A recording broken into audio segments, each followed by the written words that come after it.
Chiro Hustle. Sit back and learn from the greatest influencers in the profession on the world's #1 chiropractic podcast. Before we dive into this powerful episode, please remember to subscribe to our channels and give us a 5-star rating on iTunes to continue hustling. This episode is brought to you by Excite Medical and the DRX 9000, Chiro HD, Softwave, Cool Blue VA, Bridge Financial, 100% Chiropractic, Chiro Health USA, ChiroScript AI, Chiro Moguls, the Chiro Speaking Company, New Patients in a Box, Pure Chiro Notes, Titronics, Sherman College of Chiropractic, Life Chiropractic College West, Pro Hockey Chiros, Pro Baseball Chiros, and the IFCO. You can benefit from a full list of sponsors by visiting our sponsor page at chirohustle.com/sponsors. Links in the description. Now, let's hustle. Hey guys, welcome to episode 639 of the Chiro Hustle podcast. I'm your producer, Luke Millette, and here's your host, James Chester. So today we had the opportunity of interviewing Dr. Max Bento. And if you want to hear about how to take chiropractic underground and succeed, stay tuned for the full episode. Welcome back. This is another episode of the Chiro Hustle podcast. It's 639th episode, and we thank all of you guys for tuning in and watching. If you're new to the show and you like what we do, please share the show. That's a way to give back to people that need the knowledge of chiropractic.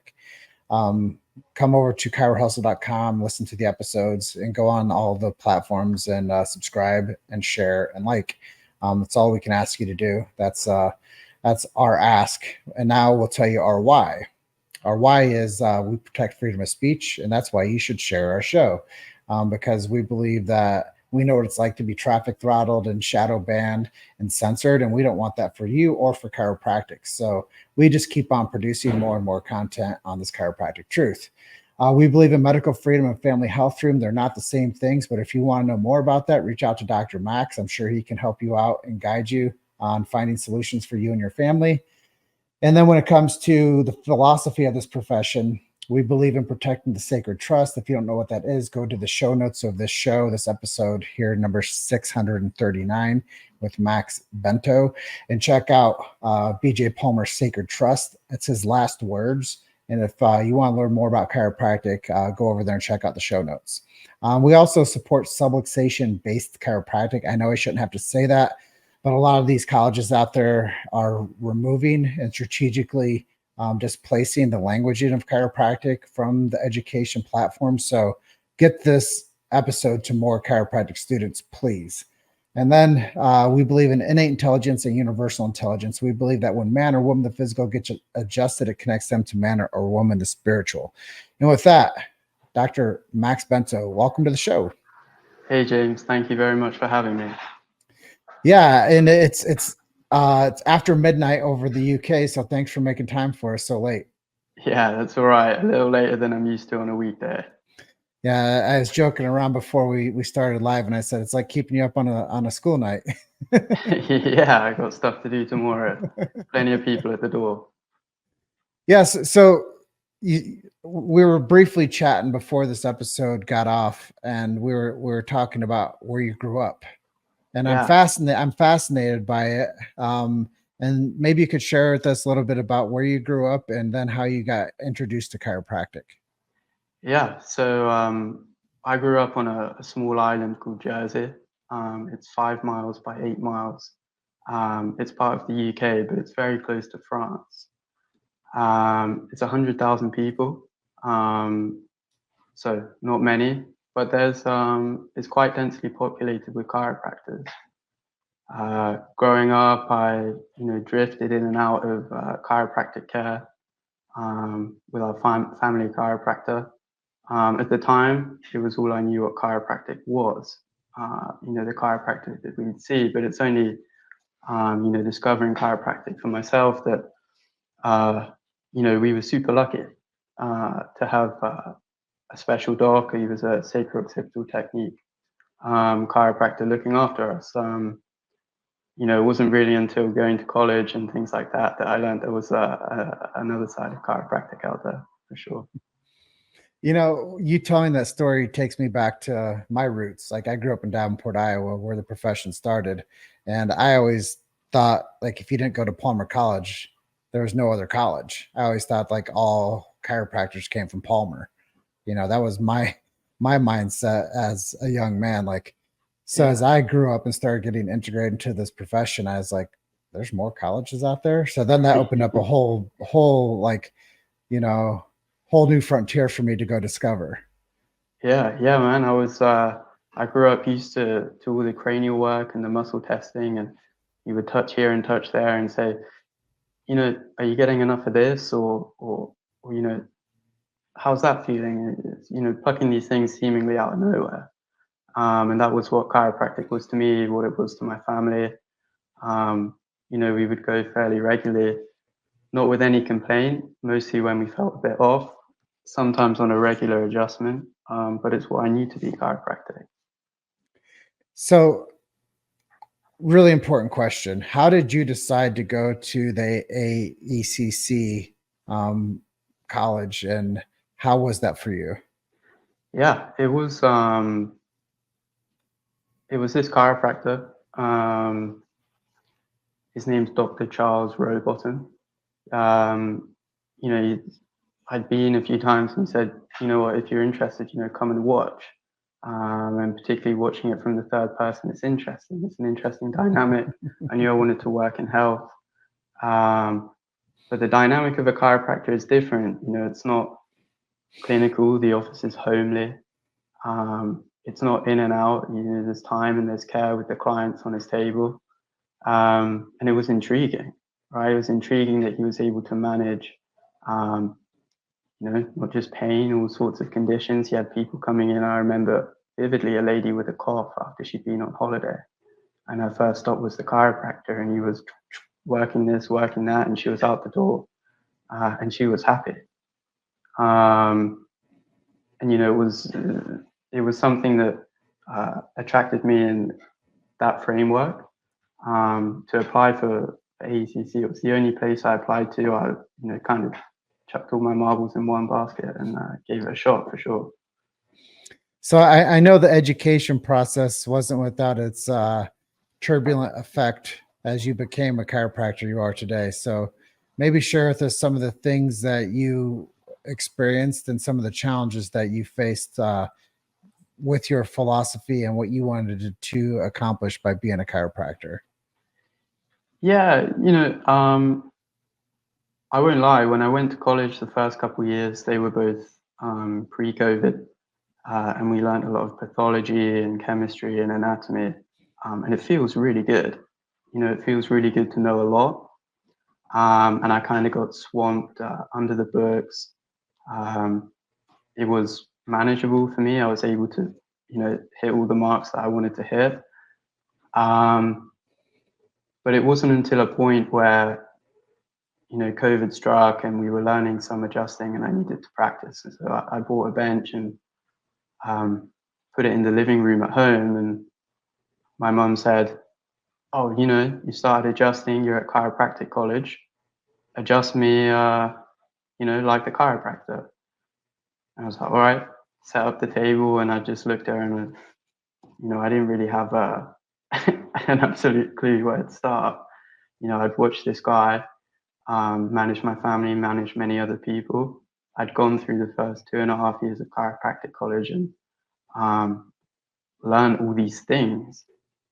But I had no idea what I was doing in terms of being a chiropractor. And it was then when I realized that, crikey, if I don't work out what I want to do or what kind of chiropractor I want to be, I'm going to be stuck in this,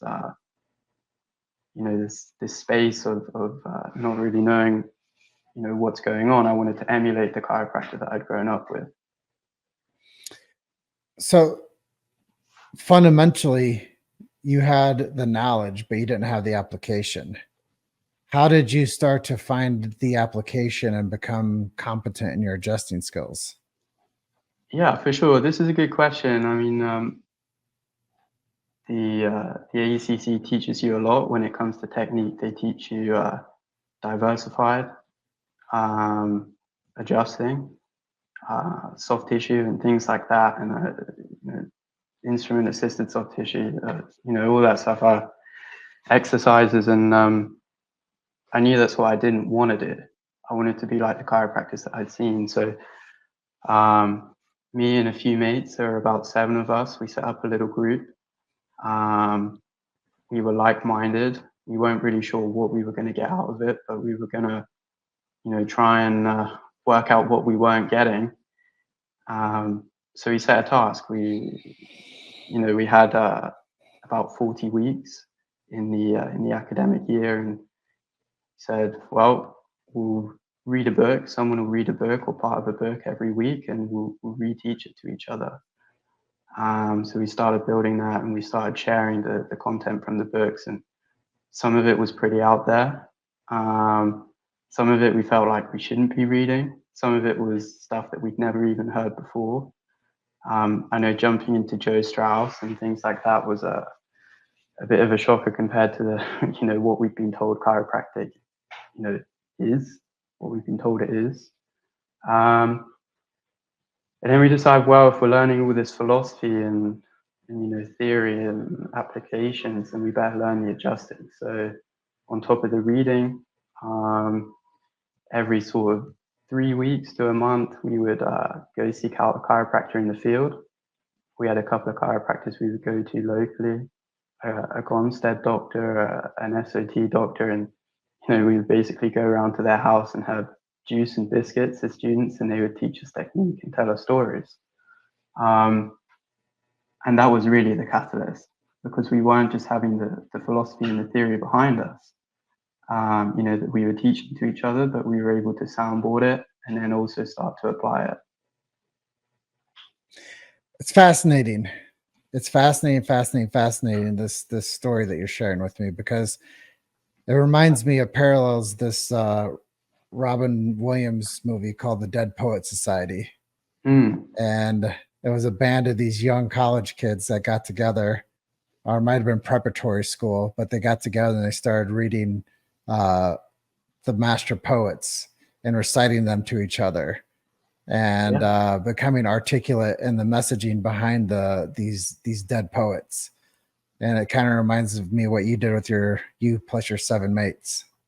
Yeah, man. We it was kind of textbook. We were meeting after hours, lurking around the chiropractic shelves where no one else was lurking, and picking out books, and kind of just doing it all under the radar.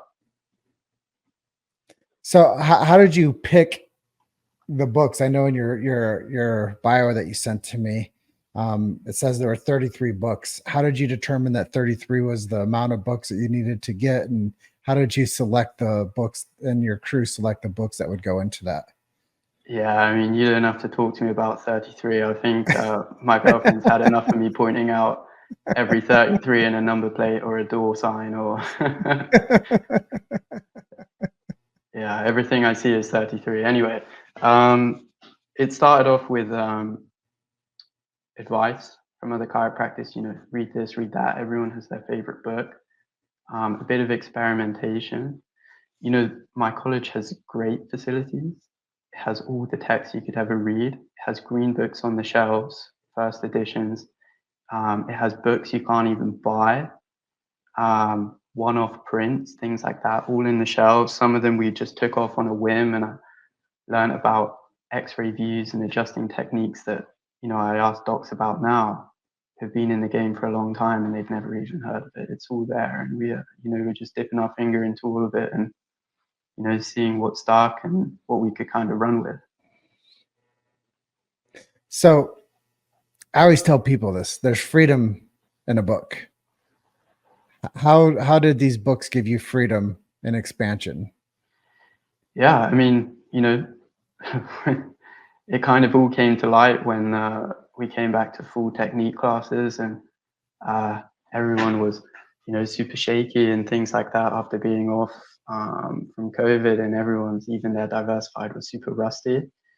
And we were out here, practicing, atlases in a chair, and probably if you went to an American college, it doesn't sound like much, but no one was doing it, and no one is doing it at college at the moment.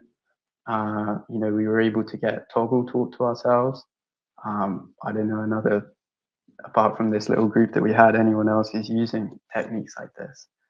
But unfortunately, it was, in these sort of classes when we were practicing and things like that, the hairs started going up on people's necks, and it's kind of like voodoo magic. That's not allowed. You're not spinning my head to one side, and we weren't taught that. Where did you learn that? You're not allowed to do that.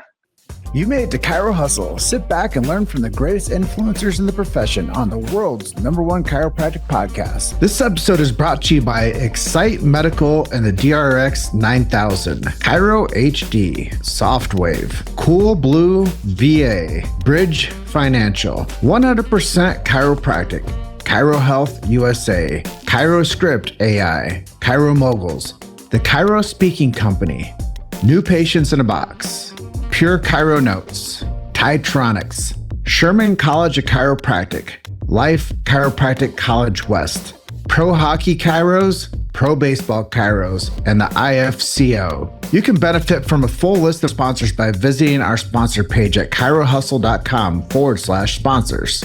Links in the description. Now, let's hustle. So let's get people back to the baseline again. Chiropractic is a baseline science, philosophy, and art. And there's no two chiropractors that are going to adjust you the same way. They might follow the same technique, but they're going to apply their own application of their art.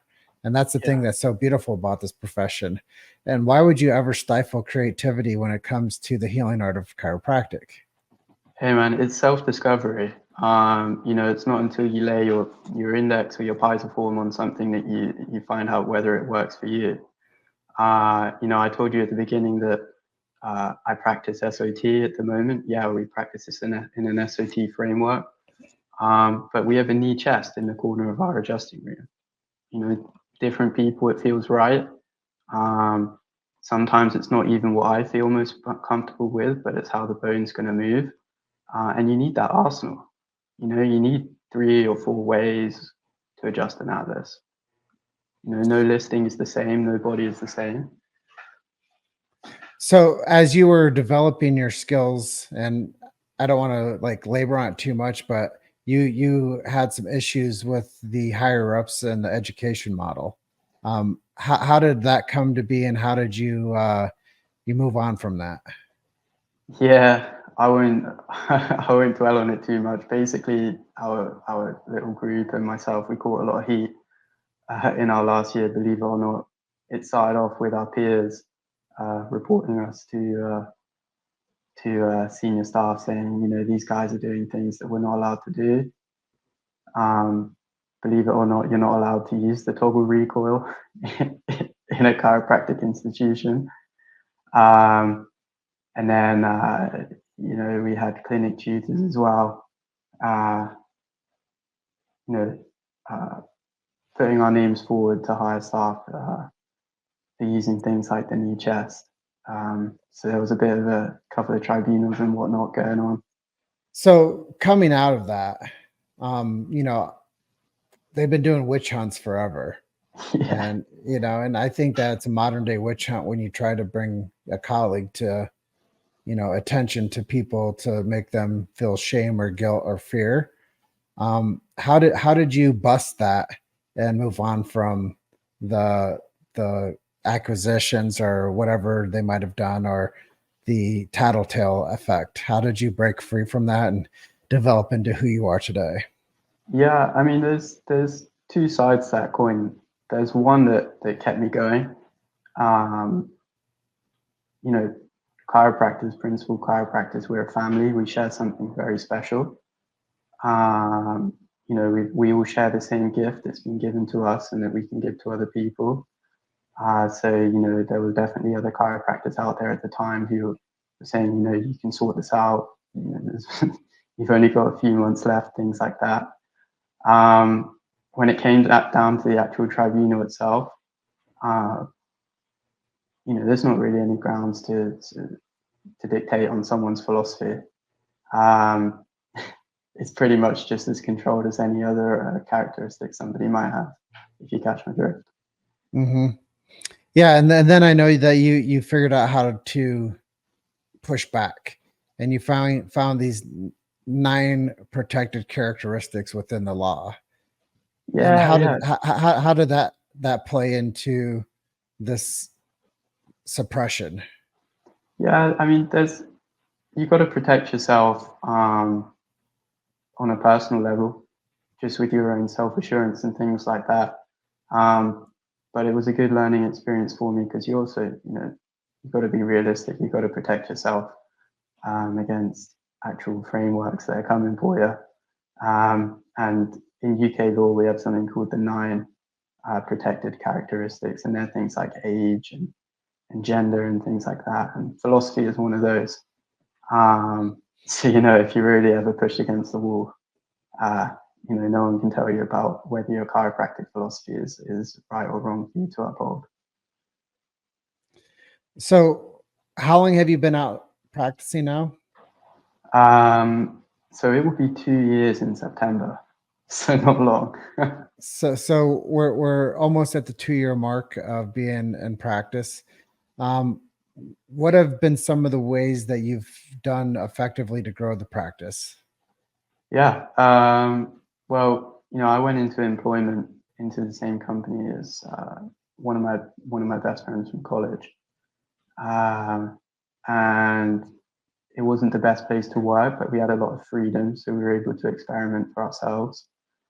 And when we finally, the right opportunity came along, and we had enough gusto and finances to do it, we found an opportunity to take on our own place. So we've been tackling that for the last few months. So for anybody out there that's considering moving from an associateship position and going into becoming a clinic director, what are some advice that you would give to someone? Yeah, well, since we've been running the place, we've had, the gift of social media means that all our cohort now know what we're up to.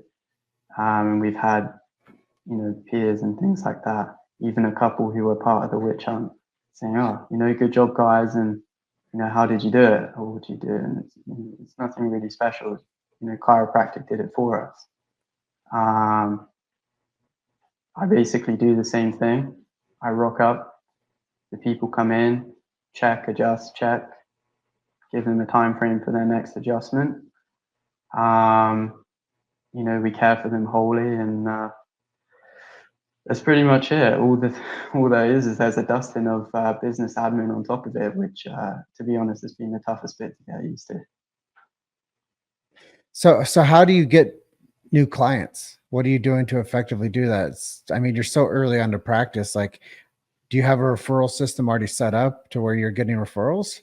Yeah. So the website that we took over has a pretty strong SEO, so that's one aspect for us. But we drive the internal referrals pretty hard. Again, this is no magic course that we took. It's literally SIG talks on Spotify, all the books that we read.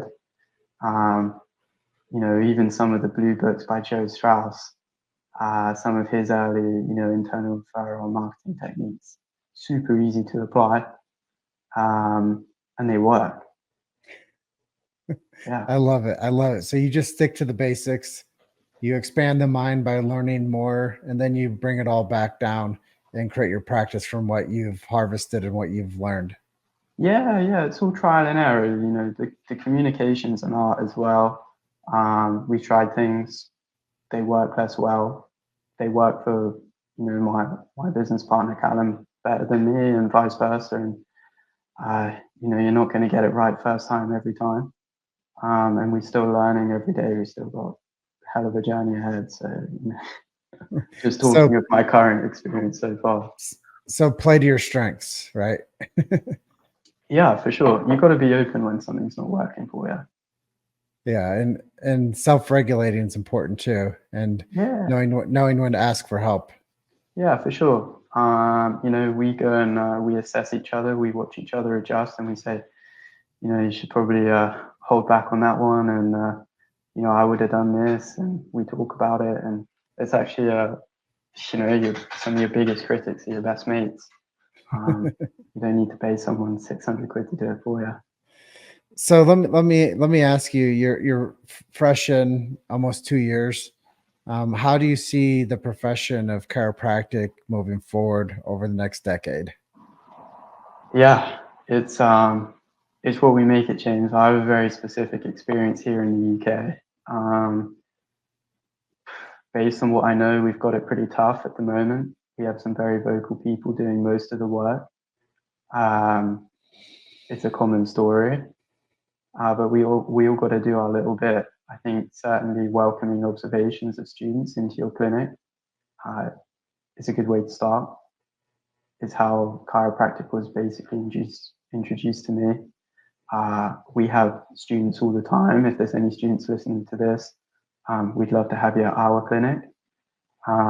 It's a great way to get exposed to it and just to, sort of guide more people into the direction of what chiropractic is and is meant to be, and not rubbing muscles. Yeah, I think it's really important for people to find out where they stand within the profession and to continuously nurture the future and to deliver the truth to the young students and to get them prepped for the real world. As you figured out early on that you were not prepared. And Yeah. I think that that's something that happens to a lot of the application of chiropractic. You can learn theory all day long, and you can learn textbook all day long, but you can't go out there and win on the field if you never practice. Yeah, you And gotta practice and speak to the docs who have done it before you. yeah, and even if we give a parallel to sports, like you can have the best athletes in the world read tactical drills on how to become a better rugby player or football player, and you can teach them the techniques of how to do things, but if they don't actually go and put that into play, then they don't actually know how to perform. So I Yeah. think that what you're talking about with the students, they have to go and find mentors that are going to help them learn how to perform if they're not learning that in the school. Yeah, you got to be proactive for sure. As a student, you got to be curious. I know the exams are a lot, but you got to dedicate some of your time to actually where you're going to be, which is the real world. And the same goes for docs as well. You know, I've certainly reached out to docs in the past. Can we come and observe? Can I come and observe? And they've been a bit hesitant. And on the other, I've also had docs who've, invited me home for lunch after I've been there to observe. So, certainly the latter is a lot more welcoming, a lot more helpful to the profession. It's a small sacrifice in your daily list of your attendees to have some eyes watching over, and it's for me probably the most productive way to introduce someone into the profession. I think it's fascinating to see how the profession of chiropractic parallels so different in the UK as it does to the United States, and seeing how um, we still have work to do globally. And I think that's really a big part of this Chiro Hustle podcast is we connect the profession stronger, I believe, and we allow people to learn, like you said, the things that Joe Strauss was talking about in the blue books. You implement them today, they still work. And Yeah. I think that when we discuss on a conversational basis what chiropractic is for you and what it is for another practitioner, these little episodes people learn from, and they take maybe one thing from each episode and they can take that and go in and find something to study, or they can go and connect with another chiropractor and say what you talked about on the show was amazing. And I do think it's a way for this global profession to connect and to learn from each other. And I think that mentorship is massive, and learning from people is probably the best way to learn applied technique. So with that being said, who do you consider some of the people that are your mentors and people that helped you become the practitioner you are today? Yeah, for sure. I had two doctors back home, both practice SOT, Dr. Charles Rowbottom, who I said, and Dr. Tom Faulkner. unfortunately, it'll be difficult for anyone on the mainland to go see them because they're practicing in Jersey. In the UK, there was certainly some college staff who were super helpful and still mentor me to this day. And, you know, a mentor doesn't have to be someone for lifetime, but, you know, someone who's dropped that little pearl to you here and there. You know, there are still things that resonate with me almost on the daily, which were, you know, just dropped out of nowhere from a chiropractor who I saw one time. You know, for me, this counts as mentorship for sure, because it mentors, you know, things that I'm doing every single day. And to wrap up today's Chiro Hustle episode, tell us a miracle story or something you've seen in practice and how you might have affected somebody's future. Yeah, I mean, you only have to apply chiropractic to see it every single day. I mean, the last week we had a lady who'd had polycystic ovarian syndrome, lots of pain from it, and been, you know, she's still childbearing age, and offered a hysterectomy. And she started care with us, and we were adjusting her, you know, once a week over a period of about 6 to 8 weeks.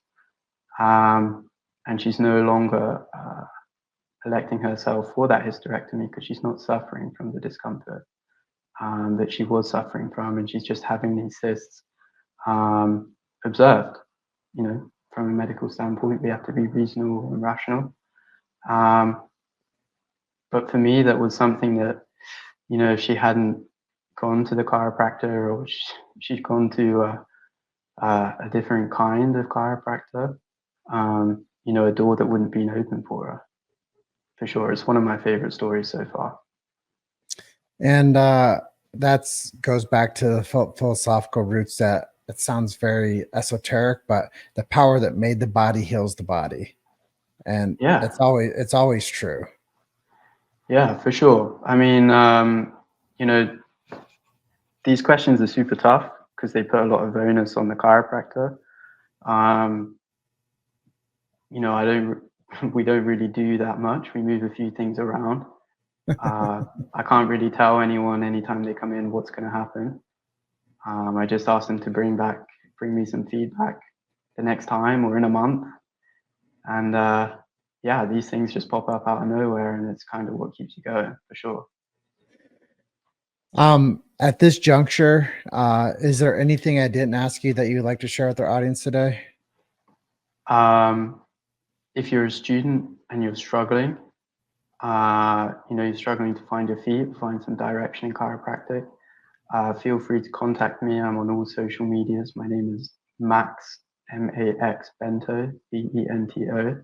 If you want to come and observe me or Callum in our practice, we practice at Shaw Chiropractic Clinic in Swindon, UK. We have students to observe all the time. We'd be super happy to have you. Let's keep building the culture around Dr. Max and his crew out there in Swindon. Go to shawchiropracticclinic.co.uk and find him on socials and go do some observing of how he runs the practice, and take him out to lunch. Yeah, for sure. I wouldn't complain. It's hungry work. Well, at this juncture, I want to thank you for being a guest on the Chiro Hustle podcast. This is episode 639, and I want you to have a good night over there in beautiful UK. Yeah, thank you, James, and thank you for your time. You're doing awesome work. Thank you so much. I'll close out by telling everybody you're just one story away. Keep hustling. I'll see you guys on the next episode. Bye for now. Thanks for listening to Chiro Hustle. Don't forget to subscribe and check back next week to continue hustling.